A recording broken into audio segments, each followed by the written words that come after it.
Hi, everyone. Thank you so much for tuning in to the Tipping Point podcast. I have a very exciting guest today, Valentino. 1 million on TikTok, and his philosophy is to connect the world of dreamers. He runs a community called Truka, and that's a community that supports and uplifts people to help you live out your dreams. So without further ado, Leo, how are you today? I am amazing. Thank you so much. I'm feeling great. I appreciate the amount of work that you put into these type of podcasts. I see the passion in your eyes, and it's incredible. Thank you very much. And reason I want to connect with you is because I too believe in the power of networking and living out your philosophy of whatever it may be. So I think we're aligned in that sense, and I'm just really excited to get into it. So let's do it. My first question is, did you always think like that? Like, I know you're 21 years old right now, but if you could think of you at, let's say, 5, 6, 7, 8 years old, were you the same way, or were you a different kid, or how were you back then? So I see myself as a visionary now. It's how I am in my company. It's how I am with my family, with my people. As I express a vision, I express the future to them, and we take action on it. That's just how we think. I think as a kid, when I was 5, 6, 7, I was playing with the action figures, but I would go deep into like the worlds and like what everyone was doing, what each character was saying, and what this was. I was very imaginative always, and I was able to express myself into that and feel it every single day, right? I was always given the freedom at such a young age to go explore. I lived in a pretty safe town, so I would go to the woods. I would go to all these different places and explore. I didn't have a phone. I didn't have anything, but I was given that freedom. You know, a lot of people might say like, "Oh, your mom didn't, check on you," but she just had that trust that I'd be fine. I would always come back. So I think I was always very imaginative and explorative. This was in Northern California, right? Yes, in a town called San Bruno. San Bruno, right by San Francisco? Yeah. Like we talked. South of San Francisco, yeah. Yeah, okay. I see. And you talking about you would really go into the action figures. Is there like a favorite superpower you wanted as a kid? I always wanted to be able to fly and teleport because I always wanted to be everywhere. I want to explore everything. I want to see different cultures, see different people. And I one of the biggest thing that I really didn't like was to be confined, right? One of my biggest values is freedom, and it's always been that way because my mother always gave me freedom, right? Whatever you want to do, go do. If you want to go be something, go be it, right? So I always did not like being confined. And my biggest fear, which I never thought I'd put out there, is to be trapped somewhere, right? So for me, freedom is the biggest thing for me.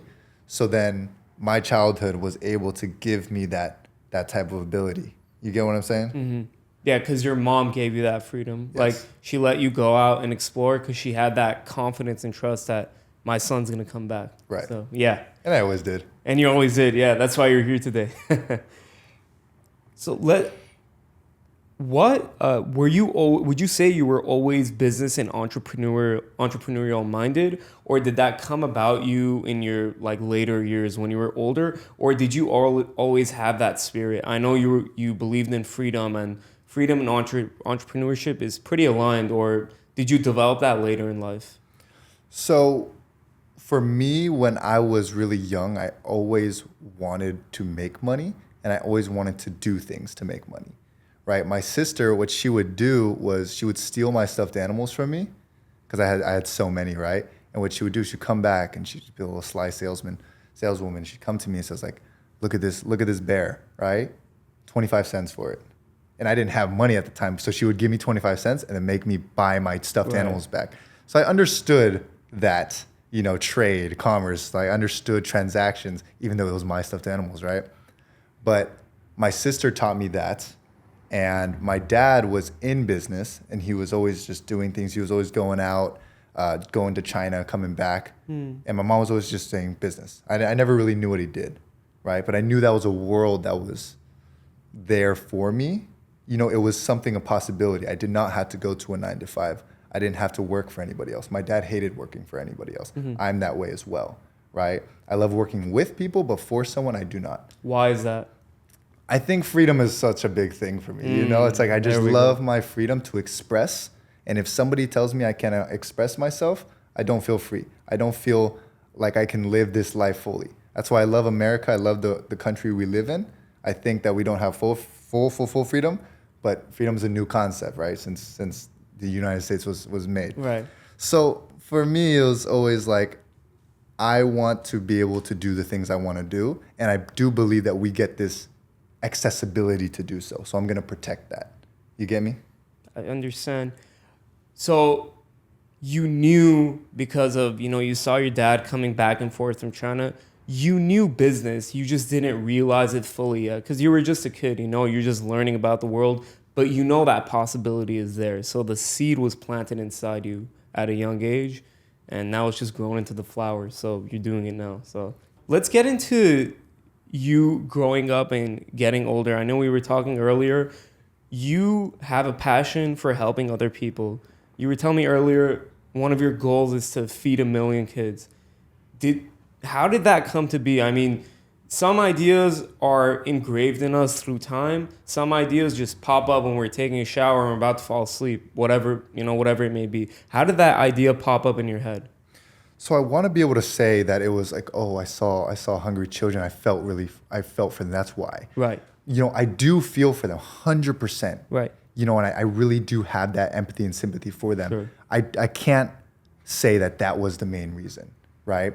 The most powerful reason that I've been able to see is that when I think about helping someone, when I think about giving someone an opportunity to actually live higher, be a greater person, be happy, smile, and that goes to the hungry kids, to the homeless, to even people today that are struggling quite a bit, in this country. When I think about helping them, it fulfills me, right? Fulfillment is such a weird thing because it's almost self-fulfilling, right? So it's like when you help someone, for me, it gives me purpose to continue moving. It's my food. It's my air. So if I don't do that, then I don't feel like this life is worth living, for example, because that's every day I wake up to go do. When I work out, for example, why, right? Used to be it was for girls because, I look good, I look better, I get to attract more women. But really, it's to continue my health. It's to make sure that my physique is in a good way. So if I'm in a sale or if I'm in a position where I need to make a deal or a business proposition, I'm looked at with a little bit more respect. It adds a little bit more attributes to my success, correct? But all of those things lead to me becoming the best version of myself, being the best businessman I could be, being the best human I could be, eventually being the best husband, eventually being the best father I can be, the best leader I can be, so that I can serve people, so that I can help people because it gives me fuel to live. So it's self-fulfilling in that way, but the way of doing it is by helping others, and that just happens to be my way. Some other people have their way of making money. That's what fulfills them, or other external validation, having the nice cars that also makes them feel good. But of course, they get that external validation, right? Or just building a good family, for example, might be their fuel. But I feel like everyone has that thing that they're doing. The greatest goal is to live happy and to live well and to be, have peace of mind, right? But everyone has a different way of getting there. My way is helping people. My way is seeing the growth in you, seeing the growth in the kids, seeing the fact that I did it. That's the biggest thing for me. What do you think is the hardest roadblock to getting there? Because everyone, no matter how successful you are, they're going to face roadblocks. That's just a part of life. What do you think is the hardest roadblock to getting there? Nowadays, right now, I'll say the first thing is the algorithm, right? Because we have this, I don't know where my phone is, luckily, right? Right? We have this lottery where you scroll, and your brain is just being controlled by whatever is on that phone, right? But let's just imagine the phone doesn't even work, right? But we're still in the addictive mentality of scrolling. Just imagine that. You're on a block for 8 hours a day scrolling instead of going outside, what they call now touching grass, which is to just go outside and to enjoy nature and to breathe and to focus on yourself. But we're so focused on everyone else's life. And so much of it is orchestrated and not real that we're so focused on a fake world. And that is the problem. But if we go a little bit layers deep, right? How do we think? We think in a very, also orchestrated way by the education system that we were born into. or our parents who have given us a mindset of the education system that they were born into. Nowadays, us, you and I, right, have been given this education system where we learned to raise our hand if we want to use our bladder. Or at our bladder, we have to raise our hand for someone else to let us know that we can piss. Crazy, right? That happens all the way until senior year, where you still have to raise your hand for most schools, raise your hand to go to the restroom. And then all of a sudden, if you choose not to go to college, like I chose not to go to college, you're all of a sudden in this whole different world where you have to make all your decisions, where you have to make all your choices, where you have to do everything for yourself.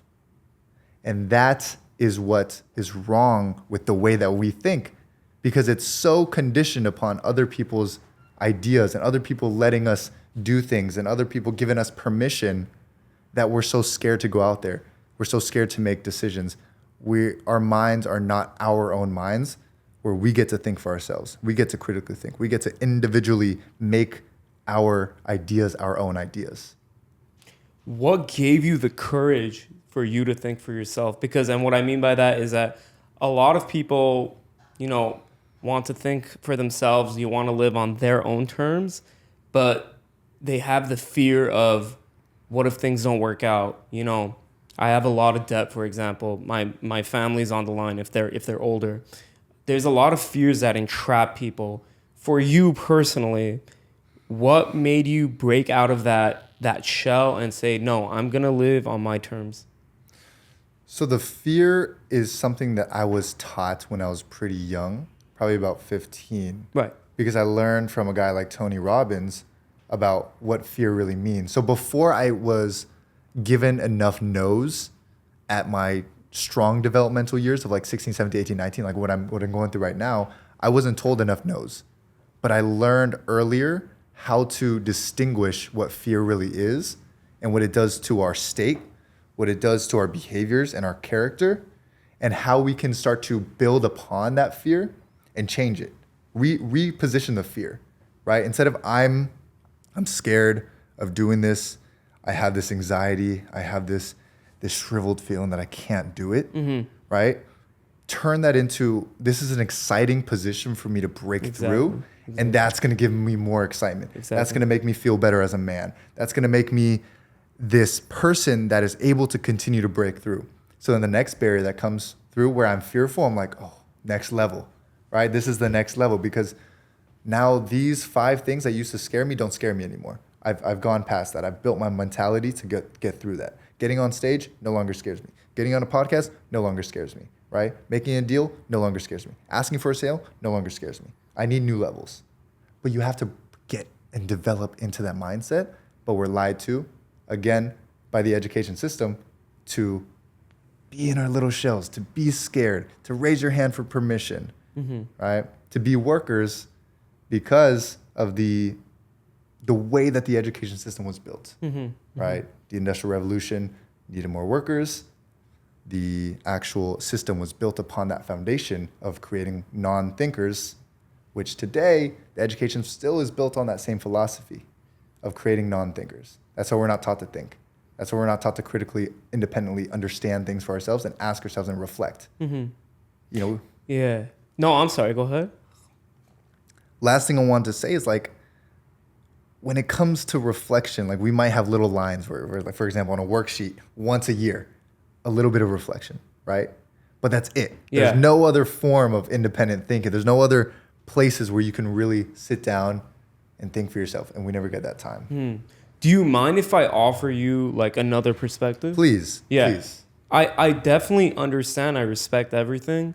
Would you say, though, perhaps maybe being in an education system, let's say you're in college for engineering, let's just for example, would you say, in another way, it could be a good community to be in because it's you and a bunch of other men and women that want to do the same thing.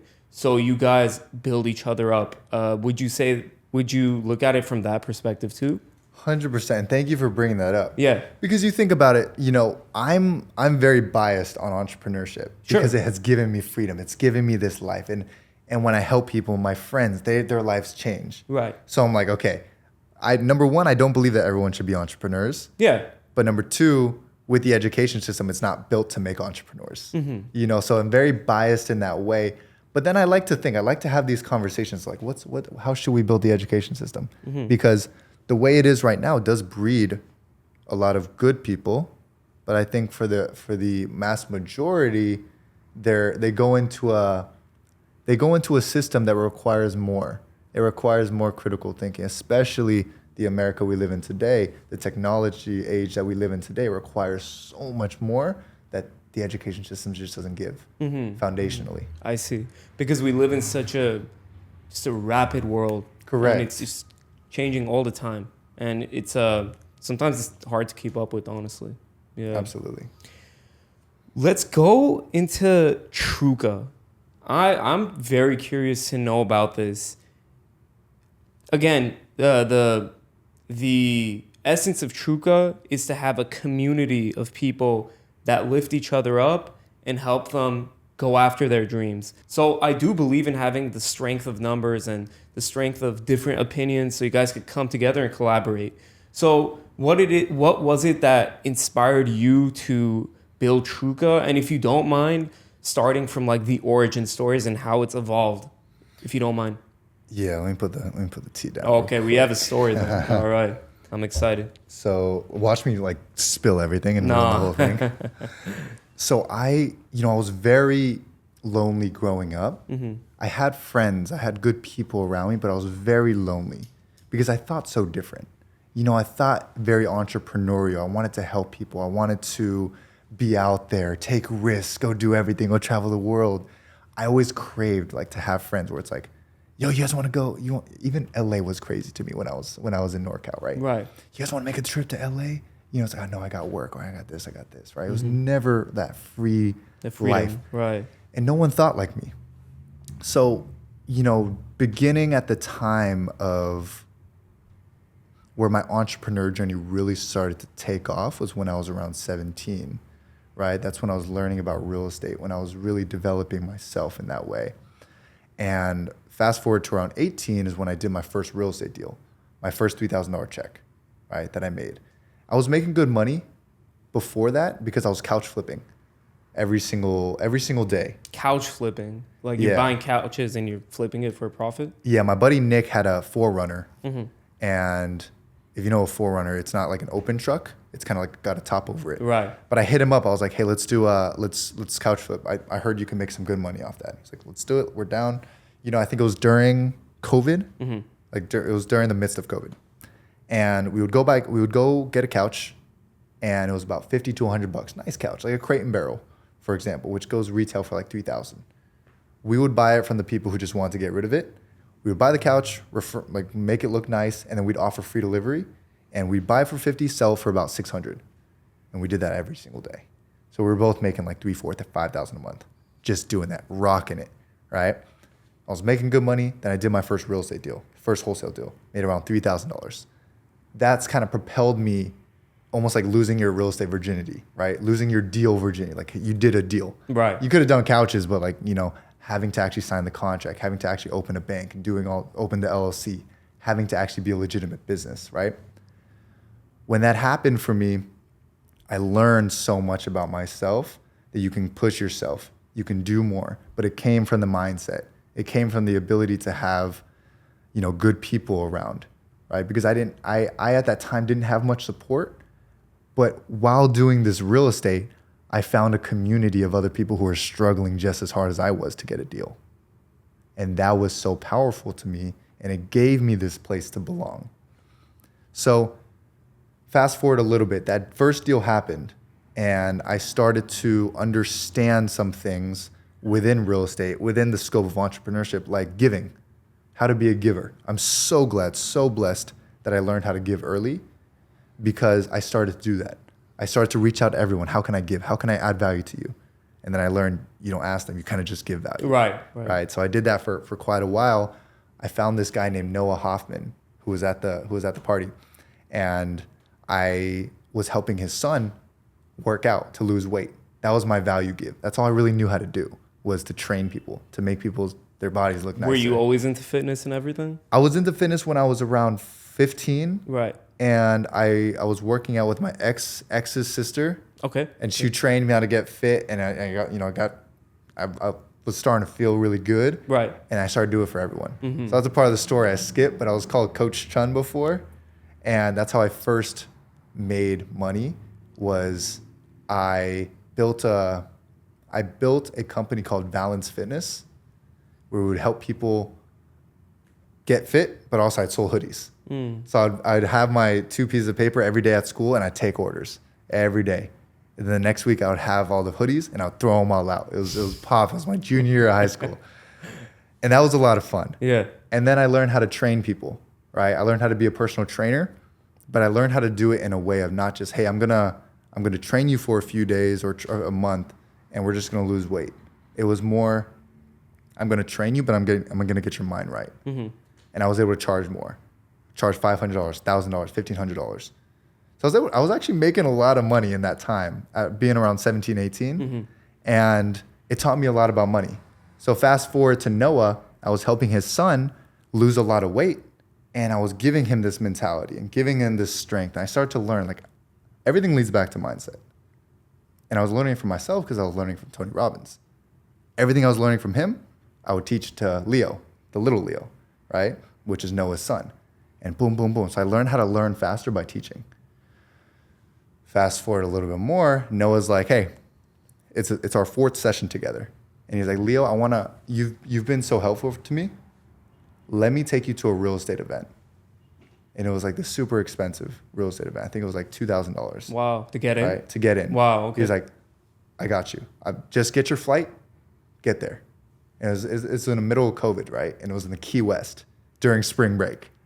So it sounded in Florida? In Florida. Well, yeah. So it sounded really bad. And for me, it was in the beginning of COVID. And I wasn't really scared of it, right? But I was talking to my mom. I was like, Mom, what do I do? And, I know it's COVID. I don't want to get people sick. Sure. Mom was like, fuck it, go, I'll pay for it. So she paid for my flight, and I went to Florida with these guys. And at this event, I learned about what it meant to have good people around. I learned what it meant to connect. I learned what it meant to give, because I'll tell you, I listened to this podcast prior to the event. It was number 99 by Tim Ferriss. And he talks about how to network strongly, right? And we could talk about that another time. But sure. I also read How to Win Friends and Influence People on the ride there.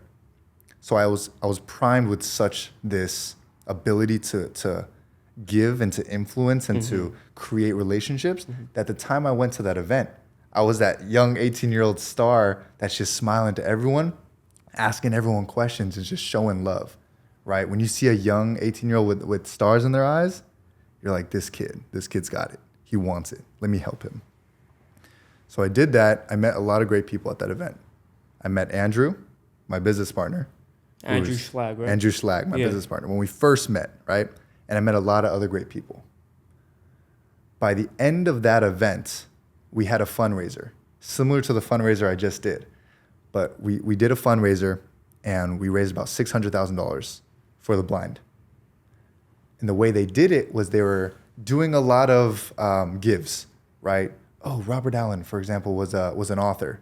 Write a book with Robert Allen, $2,500. All the money goes to charity. Everyone was running up, boom, boom, boom, boom, boom. I didn't have no money at the time. Right. So I was sitting there like, oh my God. I was so excited for everyone, but I knew I couldn't donate. I didn't have that money. But then this guy comes over and he rubs my shoulders. It was actually his wife. She rubs my shoulders. She's like, hey, Henry and I want to donate for you. We want to do the $2,500 donation on our behalf. Go up there, go on stage. And I'm like, what are you talking about? And I'm like, oh my God. So I'm running up on stage. Henry's right there. He's an amazing guy. I'll introduce you. I gave him a hug. I was like, thank you so much. And then boom, time goes on, and we're all standing here. We raised $600,000, and then all of a sudden I'm like, I'm there, and they hand me the mic, and I'm just, oh my God. Well, what do I say? What do I say? Yeah. So I sat there and I was like, thank you guys so much. I mean, you don't know how much this means. I was crying so much. And then I was just like, I promise I'm going to dedicate to give this back. I'm going to pay it forward. And that was the moment of a commitment to me to focus on giving, to focus on charity, to focus on really doing the best I can to help others, because I saw the humanity in other people giving to me. So fast forward a little bit, we jump in, and I'm given these all these opportunities after that person gave to me, right? Right. And I moved to Arizona because one of the guys I met was like, "Hey, let's start a business In Scottsdale? in Scottsdale, Right. Arizona." So I moved there when I was 18, and we started the business together. And I was working away. I was doing the things, and I was getting super stressed out, because I was working every day. I didn't know how to handle being a CEO yet, because instantly I was just jumped into that role. I was working through it, doing all those things, and I got super stressed out. And there was one day, I think about 4 months in, I was just like, dude, I feel this thing in my stomach, like about to pop. And then the guy who was training me had an ulcer before. And I was like, what is an ulcer? Right? And him and some other people in that realm had ulcers doing this business. I looked up what an ulcer was. And it's kind of like when this organ here pops. Right. And I was like, fuck. Right. I don't want to do that. Right. So I was calming myself down. I said, you know what? I'm just gonna drive home, 12-hour drive back home to NorCal. Mm-hmm. So I was making this drive, and 6 hours in, I take a stop in LA. I meet with one of my real estate friends, Andy. He lets me sleep at his place, and I take a nap there, sleep, and I take a video. I was taking some videos for content. I had like no followers at this time. The morning of, I'm driving back home, and I'm in my little red Kia, and 2.5 hours in, I'm driving, AC blasting, music good. I'm just, chilling. Life's good. Everything's gonna be okay, right? Sure. And all of a sudden, boom! I hear a crazy pop, and I'm like, fuck, my tires. Oh, okay. Right. Not the ulcer. Right. So I pull over, and I'm just like, okay, my tires popped. It's fine. I get out the car, and then I turn the car off. I call my buddy. He's like, just drive to the nearest Gas stop. station. Right. See if something can happen. Yeah. I'm in the middle of Bakersfield. Yeah. Car's not turning on. Like, oh man, what's happening? I call my friend again. Call Andy, the one who brought me in LA, and he's like, look under the car real quick. I look under, and there's oil leaking everywhere. Oh my god. Yeah. So my engine blew. And I'm like, man. So I sat in my car, and I was like, I remember one of my mentors telling me, Leo, like when you're at your lowest point, give what you most need. So I remember I posted a TikTok on TikTok, and it was about motivation. I was motivating them, right? And I posted it out there. I didn't think about it. And I called my buddy. He called AAA for me. Thank you, Andy, for doing that. And we got the car over, and I spent like $70 to take a train back home to go see my mom. And so I was with my mom. And do you know when you see your mom and it's like, she's like, is everything okay? Right. And then you just start bursting out crying. I did that, and I was just like, everything's going wrong. I don't know what's happening. I took this trip, and like I'm this entrepreneur. I chose not to go to school. I don't know what's happening. Right. And she says, Leo, nothing happens overnight. Mm-hmm. Right? You got to be patient. So I'm like, oh, you're right. Okay. And I go to sleep that night, and I'm on my pillow, and I'm visualizing all the things that just happened to me. And I remembered I posted that video. So I was like, oh, I wonder how that's doing, right? I had 32 followers on TikTok. I go on my phone, and I go onto the TikTok app, and it's blowing up. 300,000 views, 20,000 followers overnight. And I stayed up for the next 2 hours, just like refreshing it, refresh. Over the next 2 hours, it got to 1 million views. Wow. That one post. Wow. Got to 1 million views. And you only had 32 followers at that time? And I had 32 followers. So I woke up that next morning, and it was at 2 million views, and I was at like 27,000 followers. So the first thing I did, I went to my mom. I was so excited. It's like, Mom, you would not guess what happened overnight. And it blew up. Mm-hmm. So that happened. And over the next couple of months, I kept posting those similar videos. And I quickly went up to 27,000 followers to 1.1 million. In about 45 days, it was about. Quickest growth I've ever seen in my life, right? About 700 million views of just motivation. That's what started the beginning of that side of the career, right? Helping other people, being on social media, starting my businesses, and really understanding what can happen from there. I don't want to go on for like 30 minutes just telling the story. If you want me to keep going, I can. Oh, please, yeah.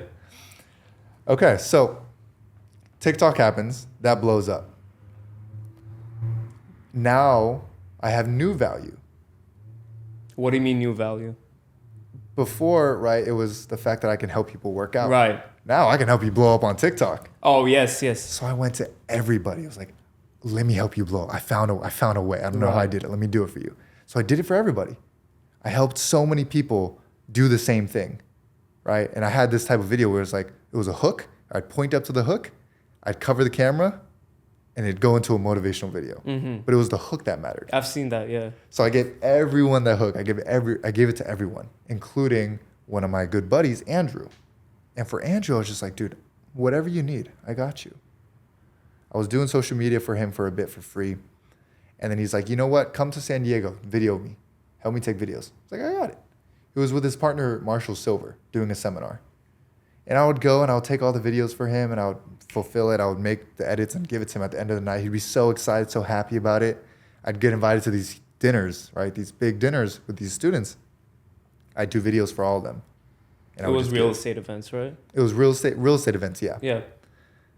And then eventually I was like, I see this business model. I like it. I see the back end where I'm not going to be like the guy who's teaching because, you know, who am I at this 18-year-old just knowing how to do social media, but I can figure it out, right? So I had Andrew help me first help other people do their social media and start charging for it. So I started charging for my services like 2K and then up to 5K, up to 10K. And I started making good money and fulfilling these people, right? I quickly learned, dude, it's hard to fulfill. Easy to sell, hard to fulfill. So this is where my ethics were tested in this time because I made $30,000 in a month, but I had no idea how to fulfill in the beginning, right? So what I did was I put myself in a hole. And where most people, they put themselves in that hole and they stay in that hole. Mm-hmm. But I was like, I'm in the start of my career. I made a lot of money, but I have to fulfill. So I said, stop paying me. Let me just spend the next 3, 4, 5 months with you for free. So I got myself out of that hole. I got them happy. I got them fulfilled. So I learned about fulfillment early. And I think this ties into a story later of why I do things I do now, because I make sure I fulfill and I make sure I over-deliver. So I learned about ethics in that time of like how to actually serve what you promise, you know, because I made a lot of money. I could have just like, oh, I made this money. I keep selling, made $1 million. But then you're screwed. You get fined, you get sued, done. Right. It's not a good way to do business. Right. So I'm glad I learned that early. I did that for a bit until I partnered with 2 of my good buddies to help them build their education company. And this is when I got into the event space, where we would host an event and we would bring a lot of good people together and then we would sell a program at the end. Kind of like typical seminars business, right?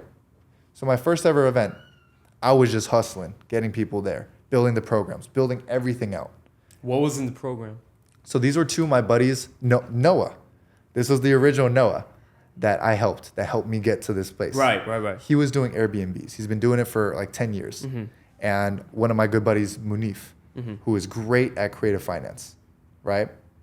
You might want to fix this a little bit. It looks good, but just, there you go, looking great. So I realized that I knew how to do the back end and the fulfillment now because I screwed up so badly. So I had this confidence to be able to do it for other people. I just didn't want to be the teacher because I didn't know enough yet. Right. Like you were saying, yeah. Exactly. I didn't know enough yet. So I said, guys, I'm going to help you build the coaching company. You guys be the knowledge. I'll be the back end. I'll do everything. And we did. And we built that first event. It costed $22,000. Scariest time of my life because I didn't have $22,000. But I would go and I would sell tickets every single day. I would call people and I would just say, it was like a $497 ticket. And I just sold and sold and sold for like 6 days straight until I got 50 people to pay around $500. We hosted that event and we made around like $16,000 to pay for it, but it was $22,000. So we were out like $8,000.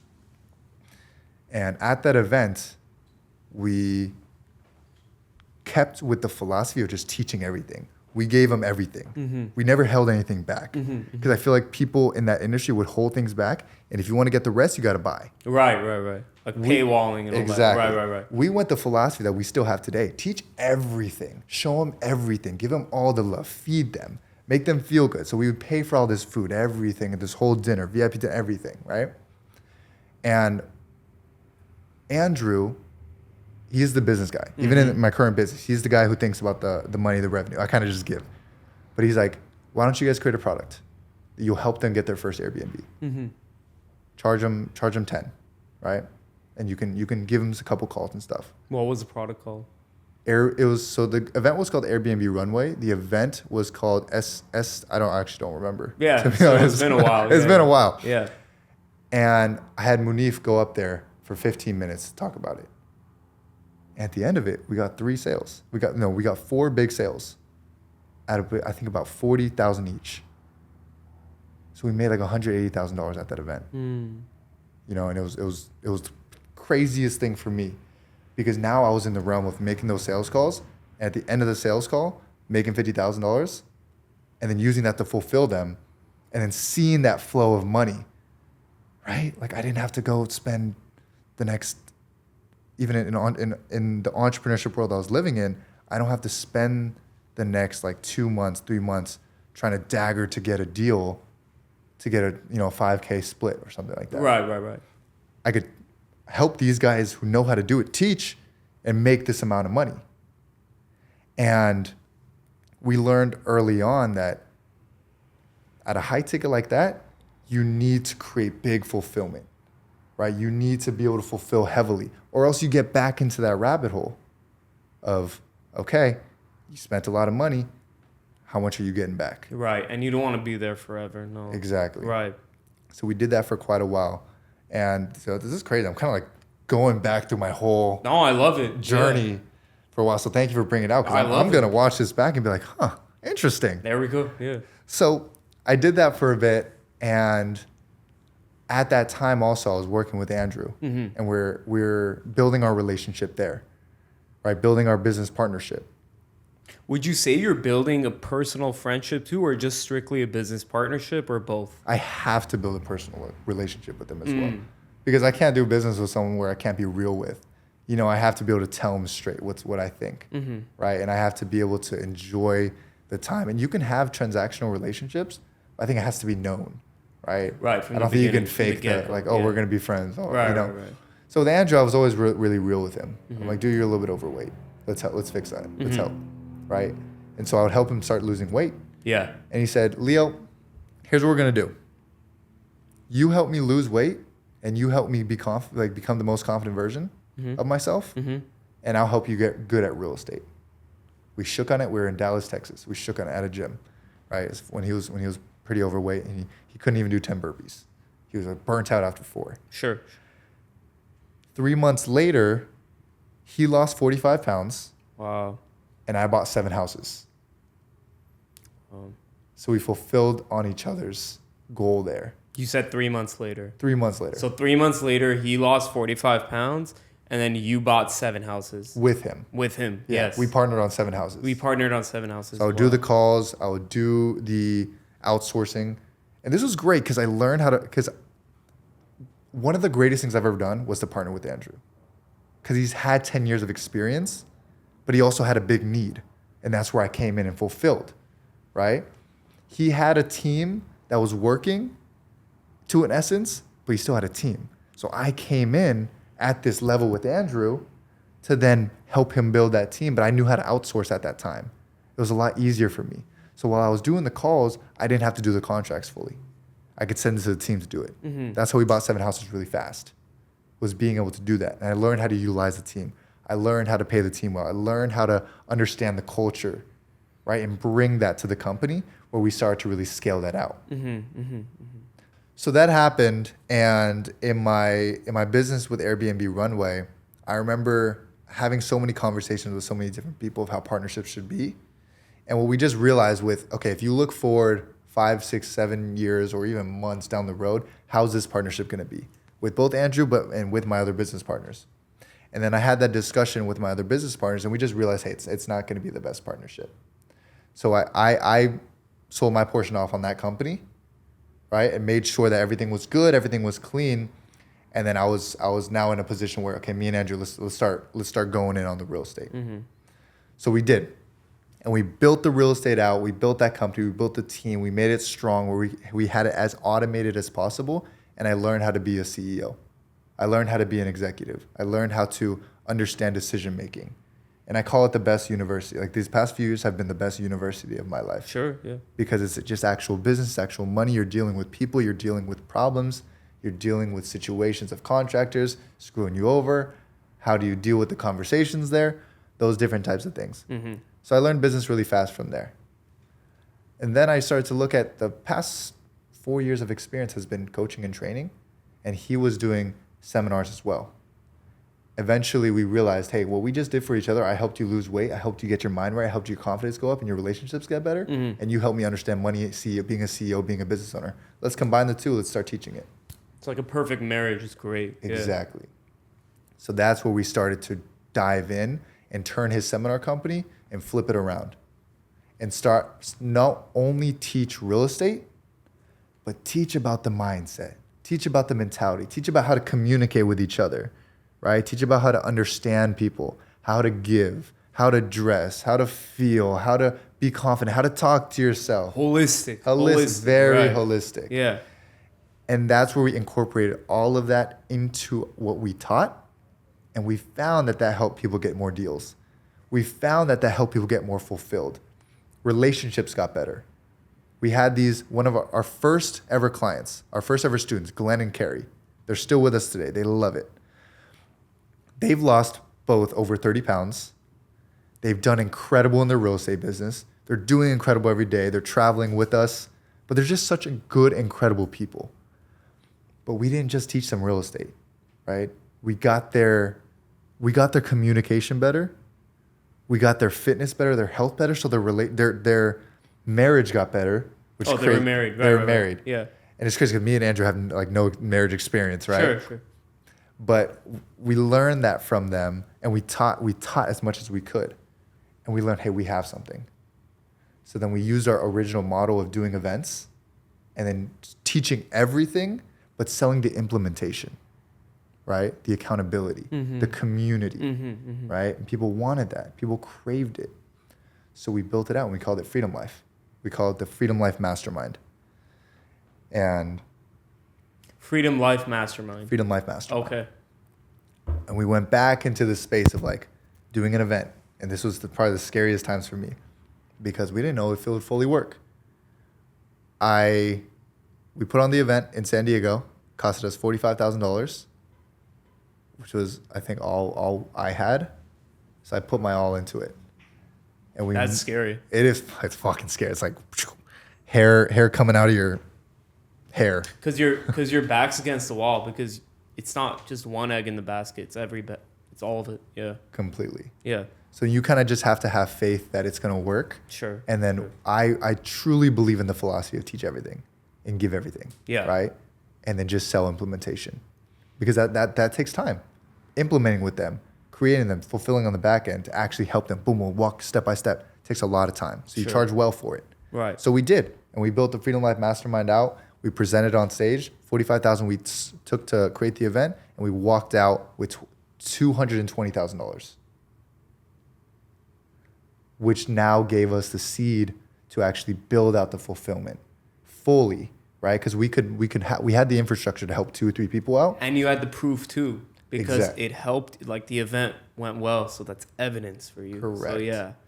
So then that helped us give us the ability to help other people and Right. to create the system, build our team, pay our team well, and now over fulfill. So we spent that money to over fulfill and build out. And now you have something good going.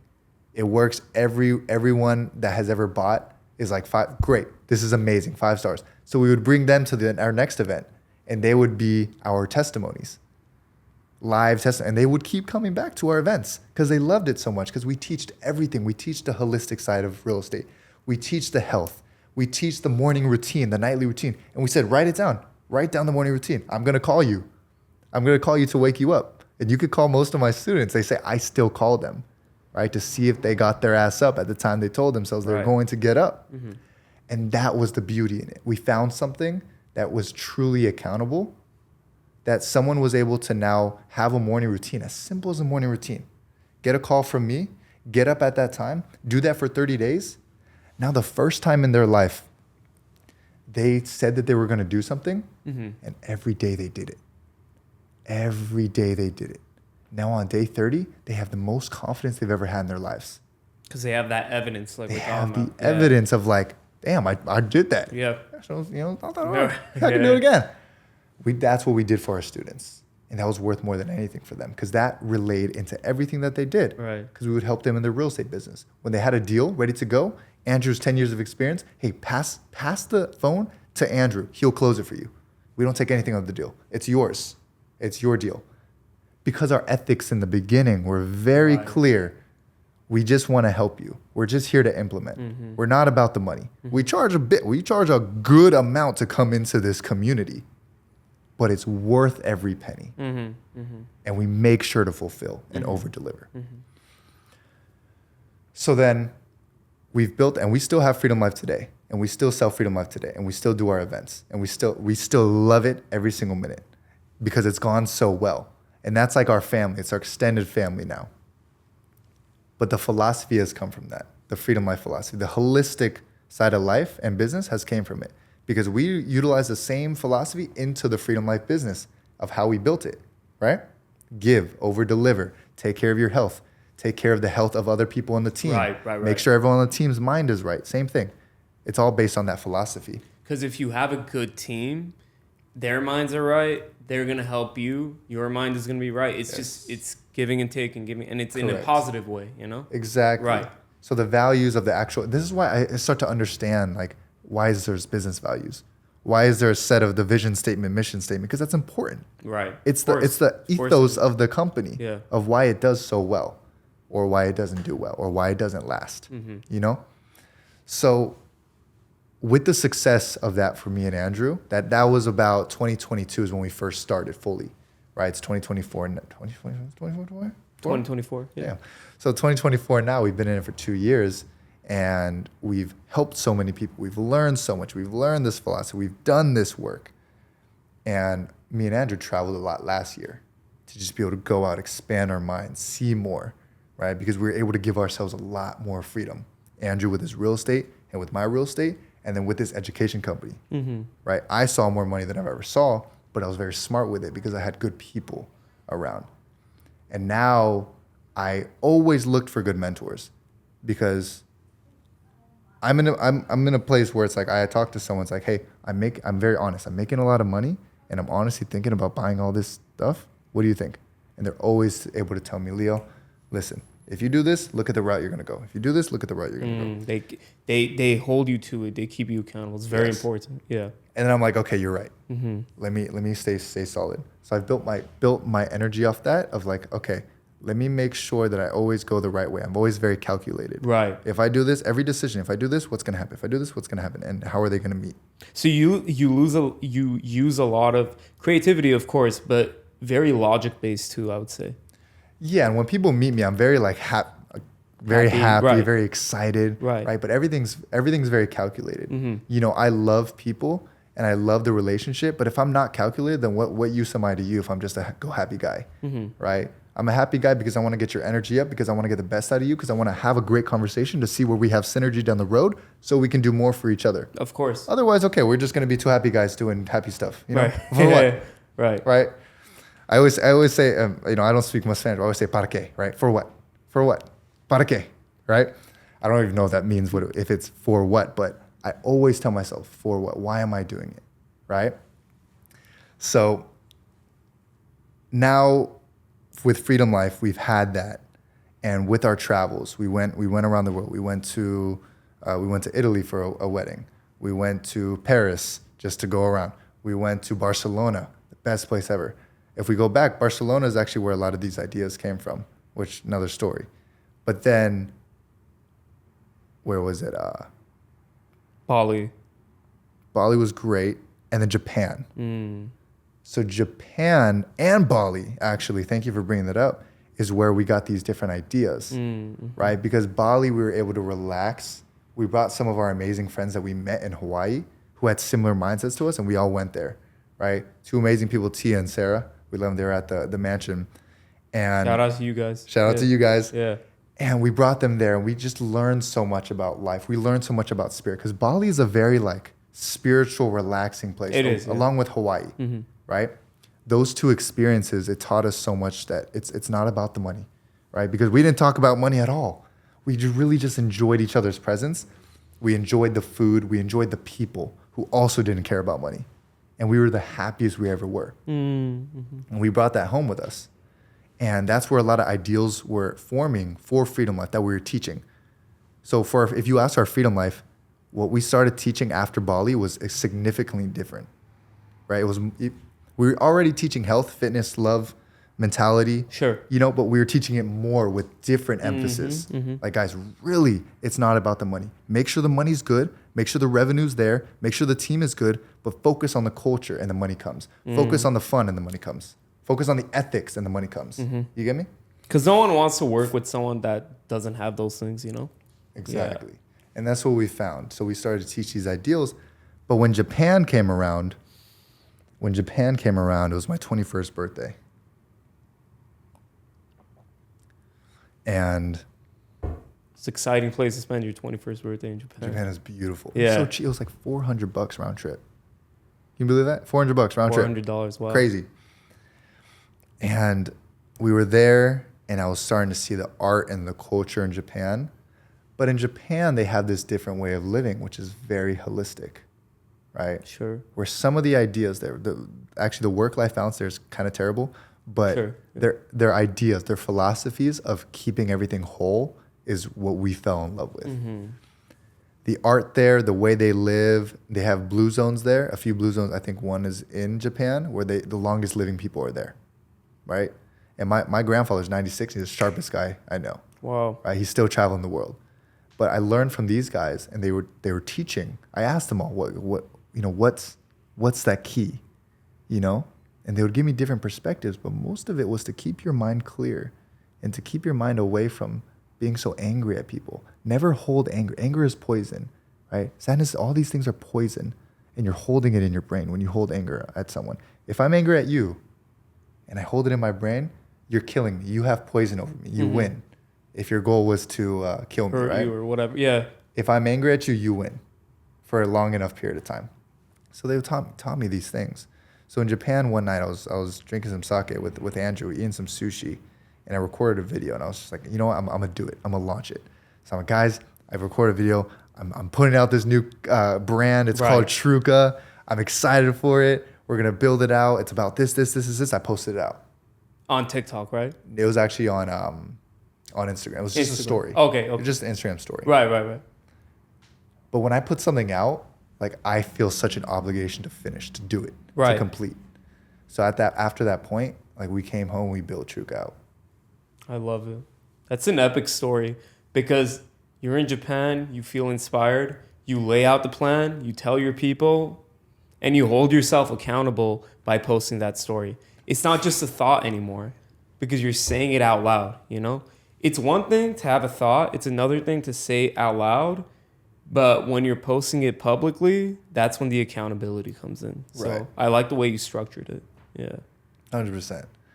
So that's where the beginning of Truka was kind of formed. Mm-hmm. And with me and Andrew, we're just like, how can we go all out? How can we make sure to put this brand up on the board? And who connect with our values, like very strongly. And I was going through my contacts a little bit, and I was going through some of my dream 100 that I have of people I wish to work with one day. Oh, yeah. Okay. And I like saw a video where one of my inspirations, Charlie Rocket, was helping this young kid. He was blind, and he was doing a lemonade stand. And Charlie went to him and he helped him. You know, not only did he buy some lemonade, but he created a whole story for him. He created this whole narrative that helped his dream out, the young kid. And this kid, his dream was to be to be a drummer and also like to make people happy. Sure. And it was just amazing what was happening. He was able to drum with what's his name, Travis Barker? Or whatever. Yeah, Travis Barker. Yeah. Doing drums with him. I was like, damn, Charlie's, he's doing that. Right. You know, he's doing the dream. So I hit him up. I said, Charlie, we want to host a mansion party because everyone loves mansions. Everyone loves to be around that type of stuff, you know. And we're going to host a mansion party. We want to invite 100 dream makers, and I want you to co-host with me. I want to raise $60,000 with you. And we have never even said hi to each other. That was my hello. Oh, wow. So he was like, what did he say? He called me right away. Okay. And I was on my bed. I was like, got up right away. And I was like, hey, what's up? How you doing? Yeah.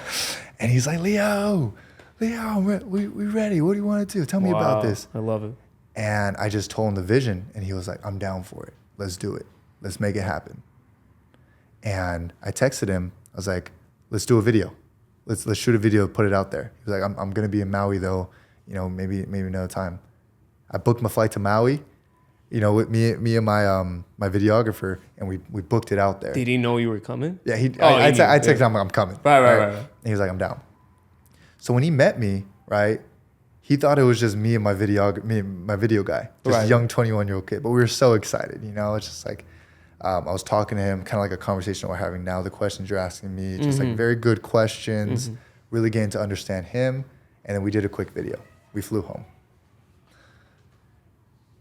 Shortly after that, he gives me a call, kind of like a nervous call, like, Leo, like, I know you're a young kid and you're excited. I don't know if you can raise the money, because my main priority is the kids, is to raise money for the kids. Of course. You know, and I know that that's his priority, right? Sure. He doesn't care about the match. He doesn't care about the girl. He doesn't care about all those things. He cares about the money he raises for the kids. Right. And I understand. Yeah, of course. And he's risking his brand on mine. And so he gave me that wake up call.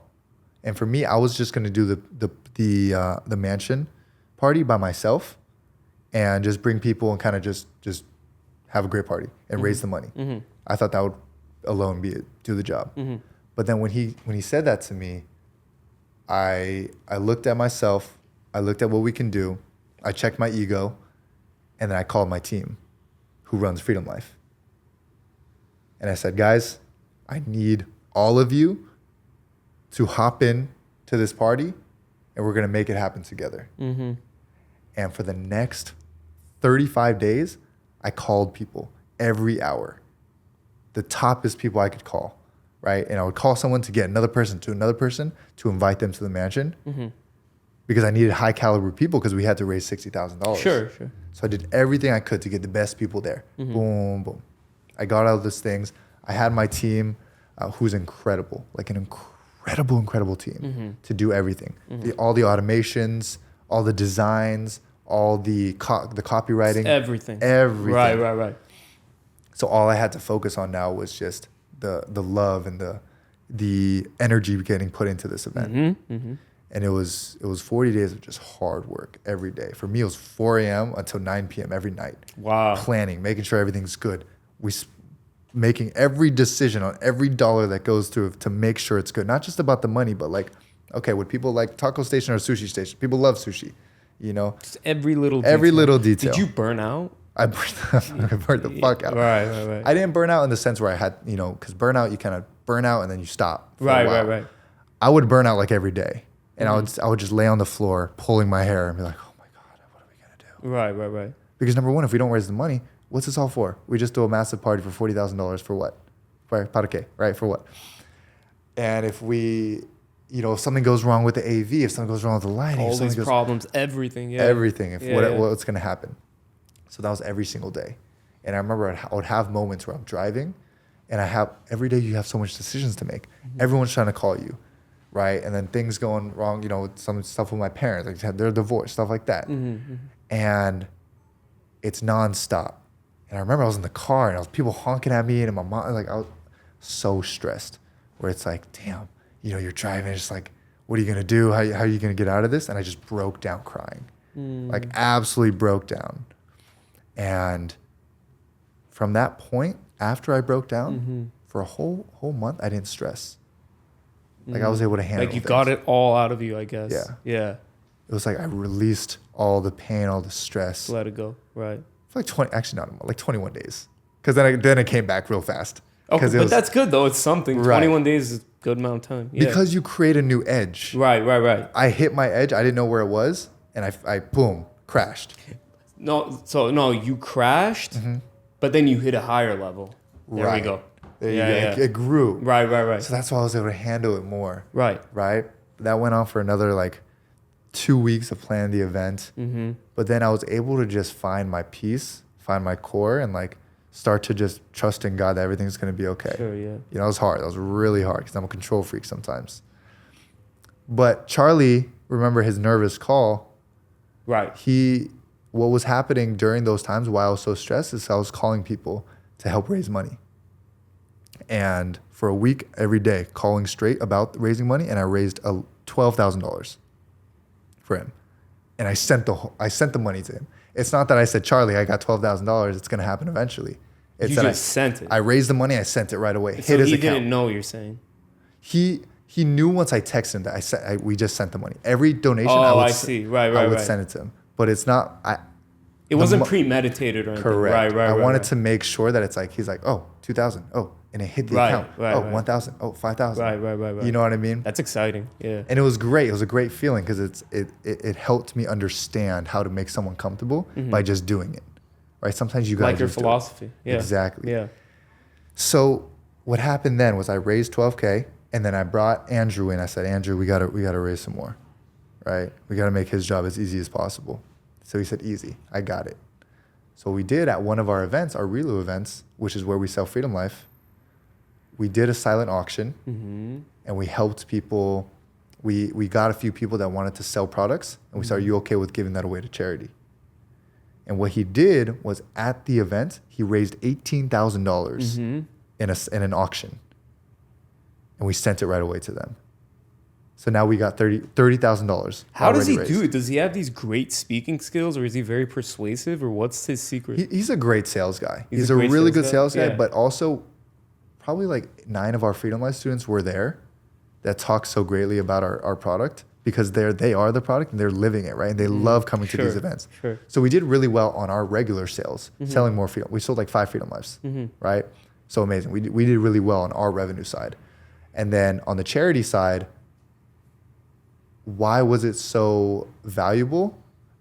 Because I put a lot of my time and Andrew's time, and also the people who auction off their products, to say, I'm going to help with personal branding, and we're going to help with mindset coaching, pretty much. All you have to do is donate to charity. So something we typically charge $30,000 for is $1,000 for charity. That's why it was so easy to collect $18,000. Sure. And Andrew's incredible. Sure. You'll see his sales skills; it's top notch. But we raised $30K, and now it's right? Because you raised the $12K, then the $30K, and $12K and 18, so 30. Oh, 30. I see. 18. Yeah. But the thing is, none of that was expected, right? We did it because we wanted to make sure we were safe. That even if the event happens, we spend $40K on an event, at least he can walk away with $30K for the kids, right? We didn't waste his time. Sure. And that's what made us feel so good. Was okay, everything's gonna be good, even if nothing happens, you still made $30K. Right. I hope you're still happy because of that, right? And of course, he's an incredible human being. He would call me saying, Leo, I'm so impressed by your team. I'm so impressed by how you guys are doing everything. I'm so happy that we work together. That made my heart happy, Things happen. Week later, events here. 2 days ago, everything's happened so fast. I fly my team out here, and my team's taking care of everything. Team's got the security there. I have an amazing event manager that came, Victor, one of the greatest guys. I wish I knew the name of the company so I could shout you out. But Victor helped a lot of things. Paul, Michelle, everyone helped out. And I got all the great people, all the great vendors there. So all we had to do was show up. And all Charlie had to do was show up and speak. And what we did was we just hosted such an incredible event, way beyond our expectations. Everyone there was so loving, had heartful, was ready to give, was such a high caliber, not just in their business, but in their hearts and the way they give and the way they show up for their families. Where it really matters, yeah. Exactly. Yeah. Imagine 100, I think it was 110 people in a room. So I just walk in. Everyone's having fun. Everyone's connecting. Everyone's doing their things, like actual genuine connections.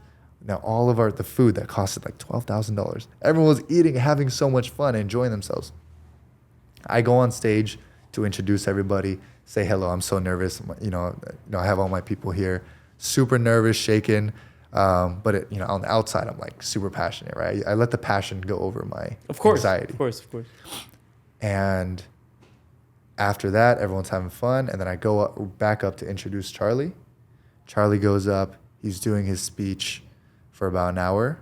People so engaged. People are loving what he's saying. Everyone's such good. Everyone's full. I got sushi in their stomach.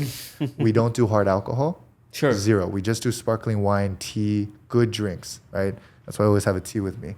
So out of curiosity, why not hard alcohol? Because number one, we want people to be in their sober self. Sure. Right? We want them to be in their best. I don't think your best self will come out when you're drunk. Yeah. And I want when they're giving to charity, I don't want them to be on alcohol because they'll probably give more. Right. We don't want that. We want you to feel happy about it after. Like I gave. I this, like it. Yeah, but I don't want anything crazy to happen at my events either. Right. No, it's safety. Yeah. But it was everyone had so much fun without alcohol. Yeah, you don't have to have alcohol to have fun. Right. No crazy stories of people dancing like crazy, but everyone had fun. I get you. Charlie goes on stage. He's blowing everyone's mind with his story, right? Making some people cry. And then when he does the raise, we raise I think $25,000 on the spot. On the spot. Wow. People coming up, 1,000, 3,000, 5,000, boom, boom, boom, boom, boom. Yeah. So we raised $55,000 that evening. No, $55,000 for the total collectively, event. For the events. And everyone goes home with like 7 to 12 new connections in their phone of great people. Charlie comes up to me, Leo, I'm so proud of you. You did incredible. Your team it must feel incredible. Amazing too. Good, I'm proud of you, man. Thank you. Thank you so much. And it does feel incredible because my team has built that. We've had such a good team. We've built this. We spent so much time to make this happen. I've cried tears for this event. Powerful. I love it. And it worked and it happened. And we did what we said we were going to do. Right. Maybe $5,000 off. But still, we raised $55,000, But look, hey, you still put in the time and it's still very impressive. $5,000 off or not, how many people can say they did that? I mean, honestly. Thank you. Yeah. And it's only going to get better for future events. So, yeah, as you were saying. As long as we keep the ethics. Right. As long as we keep the values. Exactly. And I think from this story, that's what I want people to take from it. It's like, that's so important. It's just lead with your values because it always comes. It always happens. You have to leave space for that. You have to leave space for your values to be shown and to be known. Right? Because if not, you get confused. You start to make decisions in the wrong way. But every decision that was made for this event was for the purpose of helping the kids, was for the purpose of doing things right. That's why we didn't charge for it. That's why we were able to put $40,000 to make this event happen and raise all the money and be happy that it's all going there. Every dollar was sent there. Not a single. The only thing that was sent to us was when we raised the $18,000 and then we transferred it over there. Right. So it wasn't even sent to you. It was just transferred to you and you transferred it away. Exactly. And something like this teaches you so much because you see so much money coming through for the time you're putting in, and your mind goes a little bit like, I feel like I should be getting paid for this. But then the ego is there. It's talking, yeah. But to be how do you silence it though? Sorry to interrupt. Yeah, but how do you? Okay, you have those thoughts and those feelings, but what do you do to put it away? And it's difficult in a way, right? Because you'll see it, and as an entrepreneur, like, okay, I'm putting so much of my time and energy into this, and I just made a sale, right? Because you still have to sell Sure. to raise, right? So boom, I offer basically 20 hours of my time. Okay, 5K. And when you see that, you're so used to being able to use those 20 hours to put into the business to keep it growing. Right, That's right. why you make 5K for it. But to be able to just boom, send it off. Don't even think about it. It's gone. It's not even mine, right? It's difficult. But when you calculate long scope, this event goes well. Everyone's going well. We built an incredible relationship, right, with Charlie. We built an incredible relationship with people. We brought people together. Our brand's good. What's going to happen for us in the future? Just business-wise, right? What could happen for us? It could allow us to grow faster. It could allow us to build greater relationships. For me, it's just keeping a commitment. I said I was going to do it. I did it. Boom. Respect points for myself. Self-respect. Boom. Goes up. More and more and more to the point where you start to really do see money as just a source, as just this energy. And if I did commit to it, it's happening. I'm not going to get a second guess, because if I do that today with something as small as $5,000, imagine what can happen when I do huge, big deals. Right. That help save a lot of people. Right. And it's the small things that transform to Correct. the big things. So yeah. And I say this stuff out loud. I say it all the time to my partner. So I always check myself, because I'm 21. I'm young. You know, I never know what's going to happen. But as long as I check myself every day, and especially on a podcast like this, where I can know, okay, this is true. I do feel good, because right now I feel true. I know it's authentic. You know, I know it's in my eyes. I know it's there. Your values and your actions they're aligned. Correct. It's not different. If it was different, then you wouldn't feel good inside yourself. Right. I would be looking around, you know, I'd You'd be like nervous. Or it's just something. It just would feel off. Right. And I wouldn't be able to speak faster than I think. I think that's the beauty of it. I'm speaking faster than I think, because I know whatever I think is going to be true. Of course. You get me? Yes. That's the beautiful part. And with the philosophy, I think when you can do that and live that way, you just love yourself. Powerful. And you love others, and you really do things for the source of living. There we go. And for the source of God, and for the source of being a human. Powerful.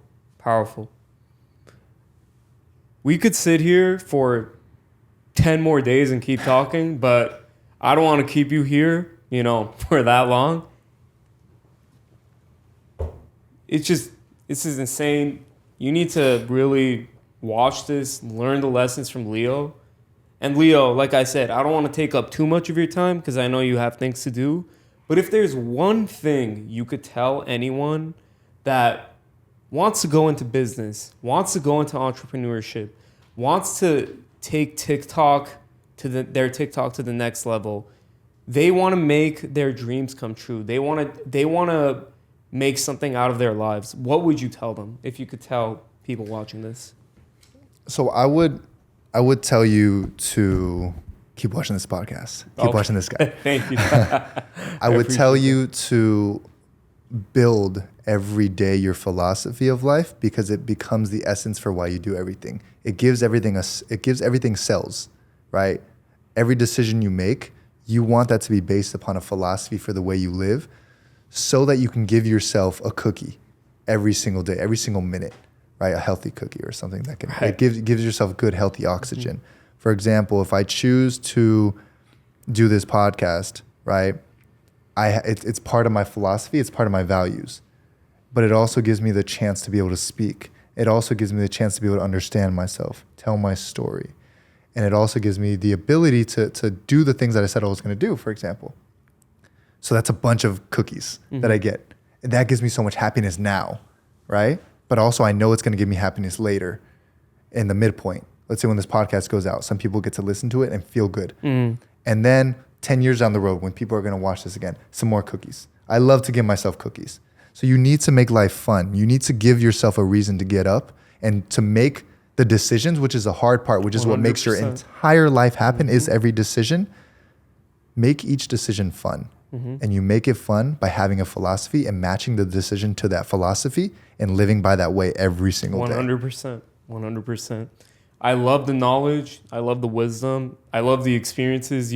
Some points of the story, I was like, oh my God, what's going to happen next? So I respect it. I respect the hustle too, because everything that you just explained, in simple terms, it sounds crazy difficult. And I respect it that you were able to get to the next level. Where can people find you? So if anyone wants to find you, where can they find you? You can find me on Instagram. I think Instagram's the best place to contact nowadays. Sure. At ITS, Leo Valentino. DM me. I answer just about every DM. Truka.com. You can find my company there. What we do, you can explore what we do. We give out a lot of free information, Sure. free stuff, everything. Give it all out. Yeah, keep following this guy. That's the biggest thing I want you guys to do is keep following this guy. If you want to look at my stuff, Leo Valentino is my name. Perfect. Well, we're going to link everything where you could find Leo in the description. Comment down below. Tell me what your favorite part of this podcast was. I've had a lot of favorite parts. My personal favorite is when he was telling me about raising money for the children. That just, to me, that meant everything.